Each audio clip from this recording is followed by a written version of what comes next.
դու գնահատում ես միշտ այն, ինչ որ կորցնում ես։ Քանի ունես, մտածում ես դա էլ կա։ Ես այնքան տղամարդիկ եմ տեսել, որ ասենք մուրճով, լոմով, չգիտեմ, փայտով, գերանով, ինչով ասես իրանց գլխի խփում են, որ իրանց կանանց թողել են։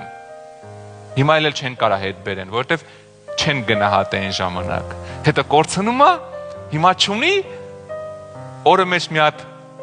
տարօրինակ անձնավորություն գալի ասում է ես քեզ կնիկ կլեմ, տենց է ոչ մեկ կնիկ չի լինում իրան ու հասկանում է ինչա ձեռից բաց թողել։ Ես երբ որ կորցնում ես, սկսում ես գնահատել։ Նույնը երեխաներն է սիրելիս։ Քանի մաման պապանքան չեն գնահատում, հենց մահանում են, նոր հասկանում են ինչ կորցրեցին, բայց արդեն ուշ է։ Նոր հասկանում են, ասում են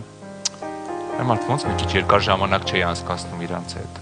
Ախր ինչի չէի նստում կողքը այդքան սպասում էր, աշկերից զգում էի, հետ ես խոսակցություն ա ուզում, ինչի չէի նստում այդ երկու բառ խոսայի։ Հա եթե հիմա մտքովդ եկավ կզանգես մամային, պապային երկու բառ խոսած, ով մեզ դիտում է, զանգեք ձեր ծնողներին սիրելիներս։ Զանգեք երկու բառ զրուցեք իրանց հետ։ 2 ռուբլի ուղարկեք, $2 ուղարկեք, թող իրանց լավ զգան։ Հեռախոս ուղարկեք, որ նոր հեռախոսով ձեր հետ խոսան լավ զգան, որ ընկերուների մոտ հանի ասի, բալես է ուղարկել, հանի ստից զանգի։ Հա գնահատեք սիրելիներս։